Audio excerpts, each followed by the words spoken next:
people, welcome to my channel, and I'm so glad that you could join me today for another new video. I'm so grateful and I'm also so excited that you've taken your time and choose to watch this video. So in today's video, we are going to make some mandazis. I know mandazis are a favorite in many households, including mine. We love doing it with our tea, and especially the afternoon tea. There's a way it just hits differently.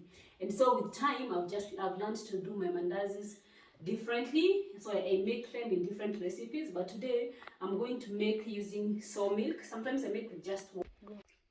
So sometimes I'll use soy milk, sometimes I'll just use plain milk, and sometimes I would use both, because you'll realize sometimes that the mala can be a bit thick. So sometimes I would use with fresh milk just to make it lighter, and sometimes I'll just use water. So but today I'm going to show you how to use this both, because this type of mala is usually so thick. And also there's I would want also to teach you to, maybe not to teach, but maybe to give an idea of how to make your mala in case you don't have mala in the house and you'd want maybe to use your soy milk in your with your ugali, or even in making a mandazi. So what I do is I take a glass of fresh milk, and then I would squeeze in some lemon, or in worst case scenario, when I don't have the lemon, I would use citric acid if I have. So you just mix in your milk, and then you stir. As you stir, you see the progress, and the milk will thicken, and voila, that will be, you end up with your mala milk that, you know, without buying from the shelves, from the supermarket. So today, let us do this with our mandazi flour here. So what I do, you first put your mandazi, your flour. That's what my English teacher taught me, flour. So I use my flour, depending on the quantity of the mandazis that you want. Yeah, so for me, I'm used to measuring with using my eyes. I don't have to maybe use cups or whatever. Just measure with my eyes. So after the flour, I would add my margarine. Again, this one doesn't have like a legit or a very precise quantity. When you get used to, you realize you'll be able to maybe tell the amounts to use. But the idea is just to bring in the fluffiness and help with the texture of the mandazis. And then now I put my sugar. So please note, this is to your taste. So you just mix.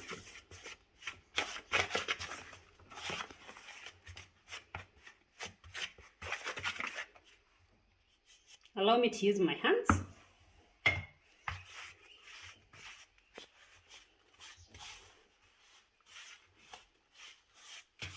So you mix your margarine with your flour and sugar until the mixture forms like some crumbs. So you can see it coming.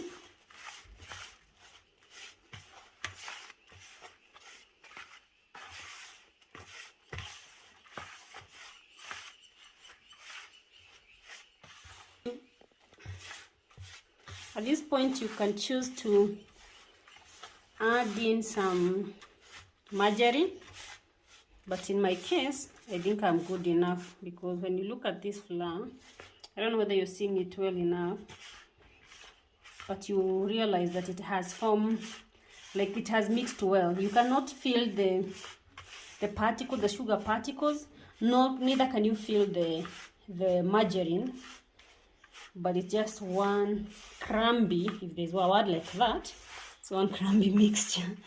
So at this point, I'll put in my mala. Forgive my dirty hands. Make sure your mala is shaken well enough. So you see it's thick. So what you do, so using mala gives your mandazis just a different taste, like lemonish, citrus-like taste. I don't know whether is citrus a taste, or it's a what? It's a flavor, or what is it? Yeah, but it adds some flavor to your mandazis. Just the same way we would use maybe vanilla, lemon, you know, the artificial ones. So when you use mala, that's what it gives you. So at this point, I'll use this is just fresh milk, and mine is cold from the fridge.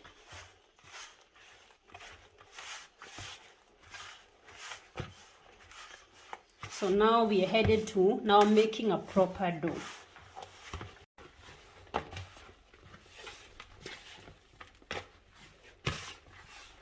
What I like about this dough is it doesn't have the complications of like when you're making chapatis, when your dough, whereby your dough has to have a given consistency to get proper results. This one doesn't require a lot of work.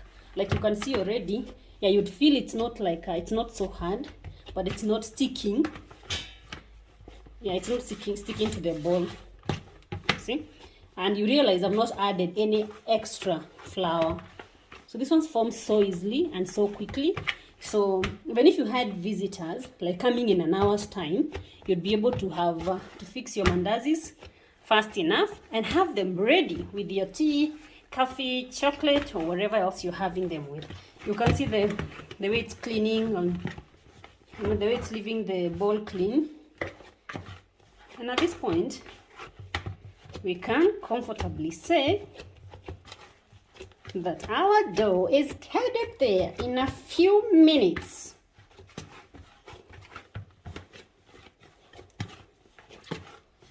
Yeah. So this is very easy actually. It's very easy to make, very fast. See those moments when you don't have something maybe to feed your kids, maybe in the afternoon. This is something, as long as you have these ingredients, just flour, margarine, and maybe some milk, you'll be able to fix this fast enough. Yeah. And as you can see now, our dough is ready. So what happens when you look at it, sometimes you might see some sugar particles. Depending on how granulated your sugar is, you will see some, you may and you may not see. So what happens is, in that case, you just leave it, as when you leave the flour, the dough to settle or to sit, sometimes those particles vanishes. So you leave your dough to sit for a few minutes. Yeah, and with this, you just use a cling film. You use a cling film, or use whatever you have, maybe anything nylonish or polythene like. Because in this case, I don't think a damp cloth would really help.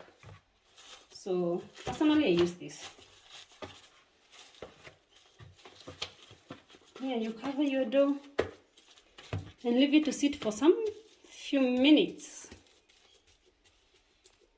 After a few minutes, you realize that your dough is ready. When you look at it, you realize the sugar particles, if there were any remaining, have kind of like melted away. So when you feel your dough, you not feel any particles in the sugar.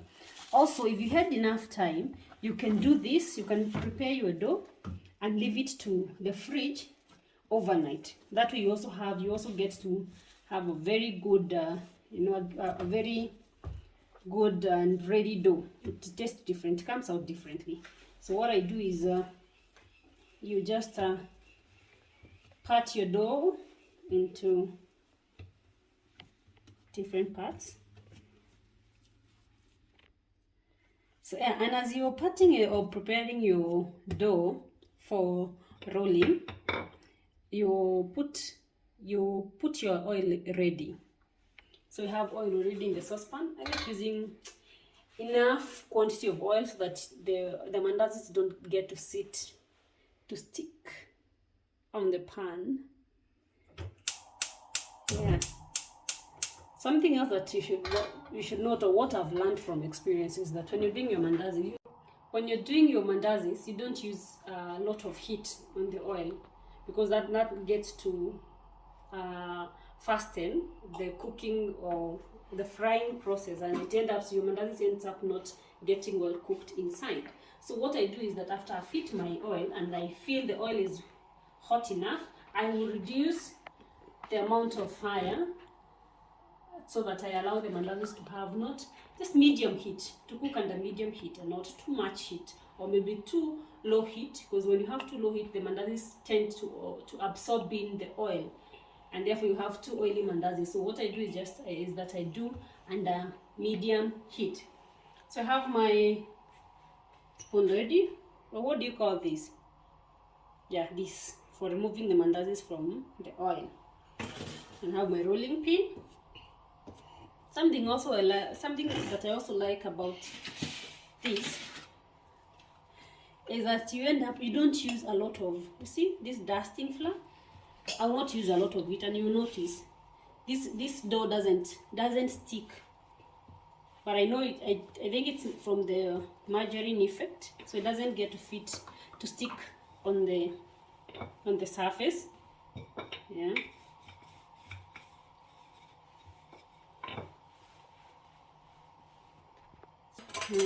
So after you've rolled, you leave a good thickness. You don't roll it too thin, neither do you do it too thick. So you leave it at a medium level so that you have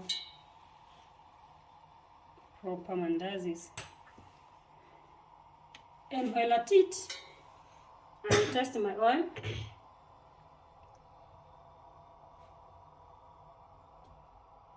To see whether it has heated well enough, and from what I see,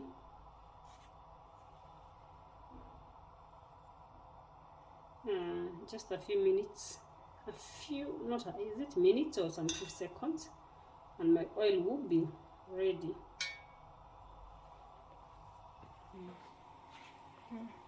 So while cutting your mandazi pieces, note that it depends with whatever shape you want or you like, or whatever size that you prefer. So mine is just small ones. I'm doing for small ones also.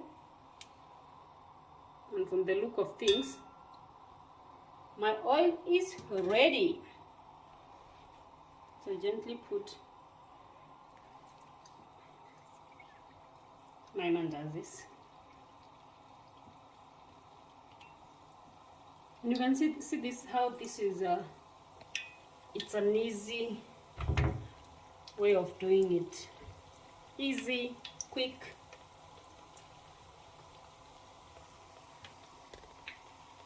With best results, at least according to me.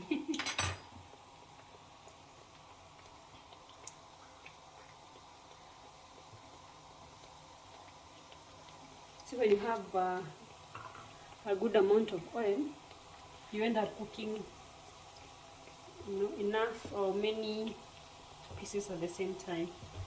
So that will reduce your cooking time. So one thing I also do while cooking my mandazis is that I ensure that I keep turning them to have that even color and to ensure that both sides cook evenly. So I'll turn severally before even they start browning. This ensures that the mandazis are well cooked even inside.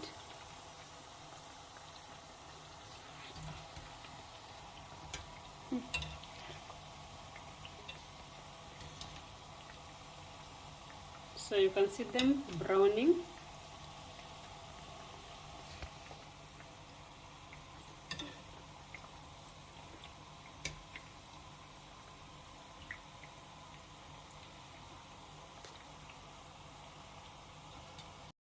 Guys, you can see we are done. And we have mandazis ready for tea and my coffee. See our final results. Yeah, for sumptuous mandazis. Now you can see how they look inside. Very well cooked and fluffy and yummy. Yeah, thank you so much for watching. See you next time.